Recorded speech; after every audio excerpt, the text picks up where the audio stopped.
La blockchain sur laquelle tourne une grande partie du monde crypto pourrait connaître un problème d'argent en moins d'un an. Un ancien contributeur de la Ethereum Foundation a averti cette semaine que les développeurs du logiciel central d'Ethereum pourraient manquer d'argent dans environ 9 mois, évoquant un déficit d'environ 30 millions de dollars.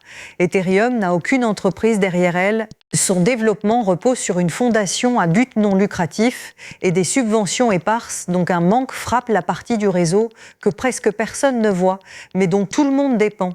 Tom Lee, président de Bitmain et plus grand détenteur d'Ether parmi les entreprises, a répliqué qu'il n'y a aucune chance d'une vraie crise de financement.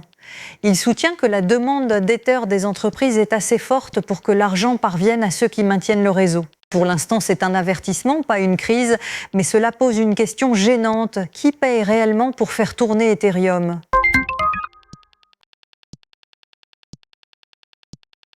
Ceux qui ont bâti l'un des réseaux les plus connus de la finance décentralisée viennent de quitter le conseil qui le dirige.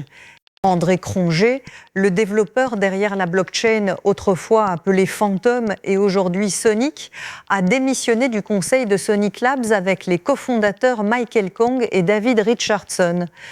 Leur départ survient alors que le jeton Sonic s'échange environ 97% sous son sommet, une chute brutale pour une chaîne qui figurait jadis parmi les 20 plus grandes.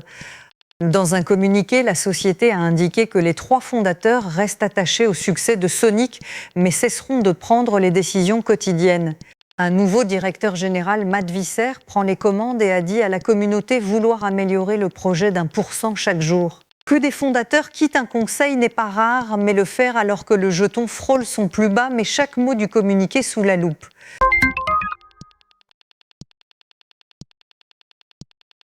Le type de marché de Paris que la crypto a rendu célèbre s'apprête à entrer chez l'un des plus grands courtiers en actions des États-Unis.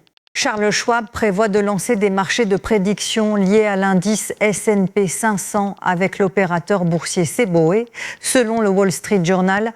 Ces marchés permettent de miser de l'argent sur l'issue d'événements réels et des plateformes comme Kalshi et Polymarket en ont fait l'une des grandes histoires de la crypto cette année. Désormais, un courtier grand public, avec des millions d'investisseurs ordinaires, veut sa part de ce marché en plein essor, cette fois autour de la bourse, pas de la crypto. C'est un signe de plus que la frontière entre Wall Street et la crypto continue de s'estomper, chaque camp empruntant les meilleures idées de l'autre. Si cela se concrétise, parier sur la clôture du marché pourrait n'être qu'à un onglet de vos fonds indiciels. Abonnez-vous